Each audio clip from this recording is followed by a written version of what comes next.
प्रिय विद्यार्थियों, आज के इस वीडियो में हम बात करेंगे संक्षेपण पर।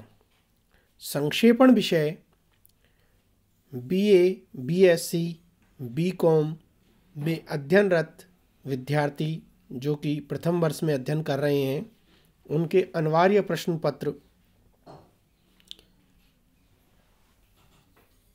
में यह विषय आता है। इसमें से 4 या 5 नंबर का आपसे प्रश्न पूछा जाता है, वो आपको इसका संक्षेपण करना होता है। मैं डॉक्टर बालकृष्ण शर्मा, सहायक आचार्य, हिंदी विभाग, MSJ कॉलेज भरतपुर। आज हमने यह एक गद्यांश लिया है, इसका संक्षेपण हमको करना है। देखेंगे इसको हम। रामायण संस्कृत साहित्य का आदि महाकाव्य है। ऐतिहासिक काल के अरुणोदय में रचे जाने पर भी यह ग्रंथ अनुपम और अद्वितीय है। भारतीय साहित्य के इतिहास में वह शुभ दिन चिरस्मरणीय रहेगा जब तमसा के तट पर महर्षि वाल्मीकि के कंठ से एक करुणामयी वाग्धारा फूट पड़ी थी। इसी से द्रवित होकर ब्रह्मा जी धरित्री पर अवतीर्ण हुए थे तथा महर्षि वाल्मीकि को महाकाव्य रचने का वरदान दिया था। भारतीय संस्कृति का जैसा समुज्ज्वल, सुंदर एवं स्वाभाविक चित्र इस महाकाव्य में अंकित हुआ है, वह संसार के किसी अन्य देश के महाकाव्य में वहाँ की संस्कृति का चित्र शायद ही उतरा हो। प्रिय विद्यार्थियों, इस गद्यांश को हमने पढ़ा और पढ़ने के बाद में हमने इसमें देखा कि लेखक रामायण की चर्चा कर रहा है और रामायण के साथ साथ उसके महत्व पर प्रकाश डाल रहा है। ऐसे में जब बात आएगी इसके शीर्षक की, तो इसका शीर्षक होगा रामायण का महत्व। रामायण का महत्व इसका शीर्षक माना जाएगा। जब इसका हम संक्षेपण करेंगे तो कैसे लिखेंगे? तमसा के तट पर, चूंकि इसमें लेखक कह रहा है कि ये तमसा नदी के तट पर ये लिखा गया था, तो तमसा के तट पर महर्षि वाल्मीकि के कंठ से करुणामयी वाणी व्यक्त होने पर ब्रह्मा ने उन्हें आदि महाकाव्य रचने को कहा या इसका वरदान दिया। रामायण आदि ग्रंथ है। इसमें भारतीय संस्कृति का समुज्ज्वल और अनुपम चित्रण हुआ है।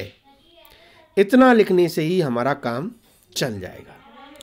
इसमें जो भी भाव हैं वो इस पंक्ति में आ रहे हैं, अर्थात इसका संक्षेपण बिल्कुल 1/3 शब्दों में हमको करना है। अब देखिए विद्यार्थियों, दूसरा गद्यांश हमने लिया है। स्वतंत्र भारत में विद्यार्थियों के कंधे पर समाज का भारी बोझ है।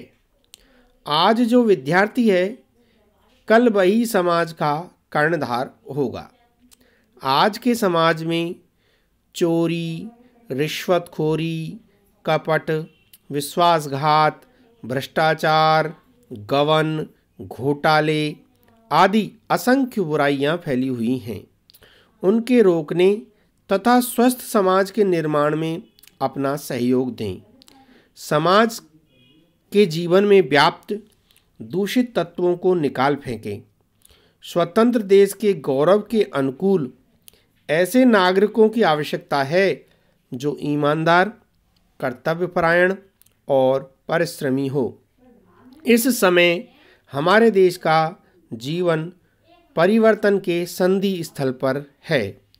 आज के विद्यार्थियों को निरंतर जागरूक रहकर सामाजिक जीवन के परिवर्तनों और प्रगति में योगदान करना चाहिए।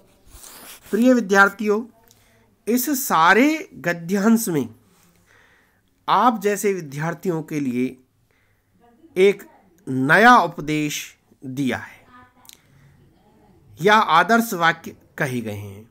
इनको निश्चित रूप से आपको अपने जीवन में उतारना चाहिए। जब इसके शीर्षक की बात करेंगे हम, तो चूंकि विद्यार्थियों को इसमें संदेश दिया है और सामाजिक बुराइयों इत्यादि की यहाँ पर चर्चा की गई है, तो इन दोनों को मिलाकर के इसका शीर्षक बनेगा कि भाई सामाजिक प्रगति और विद्यार्थी, या फिर सामाजिक प्रगति में विद्यार्थियों का योगदान, इसका शीर्षक हो सकता है। जब इसका संक्षेपण हम करेंगे तो हम लिखेंगे कि स्वतंत्र भारत के भावी नागरिक विद्यार्थियों पर सामाजिक प्रगति का सारा भार है। समाज में व्याप्त अनेक बुराइयों को रोकने तथा स्वस्थ समाज एवं देश के निर्माण हेतु ईमानदार और कर्तव्यनिष्ठ नागरिकों की जरूरत है। जागरूक विद्यार्थी ही बुराइयों को मिटाकर सामाजिक प्रगति कर सकते हैं। बस इतना लिखने से ही हमारा काम चल जाएगा, क्योंकि जितना ये गद्यांश है इसके 1/3 में हमें इसका संक्षेपण करना है। अतः विद्यार्थियों को ध्यान रखना चाहिए कि जितना गद्यांश है उसके 25% शब्द ही हमें लिखने हैं। इसमें विद्यार्थियों आज के सामाजिक जीवन में जो बुराइयां हैं, चोरी, रिश्वतखोरी, कपट, विश्वासघात, भ्रष्टाचार, गबन, घोटाले, इन सब बुराइयों से आपको बचना चाहिए और आपको ईमानदार, कर्तव्यपरायण और परिश्रमी होना चाहिए, जिससे आपके जीवन का आपको भी लाभ मिले, आपके परिवार को भी लाभ मिले और सामाजिक जीवन में भी आपकी उपयोगिता सिद्ध हो। प्रिय विद्यार्थियों, आज के वीडियो में बस इतना ही। इन सब वीडियोओं को आपको देख करके और संक्षेपण का अभ्यास करते रहना चाहिए, जिससे कि परीक्षा के लिए आप अपने आप को तैयार कर सकें। आज के वीडियो में बस इतना ही।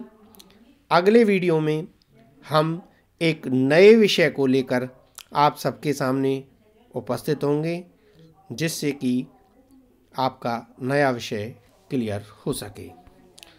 धन्यवाद।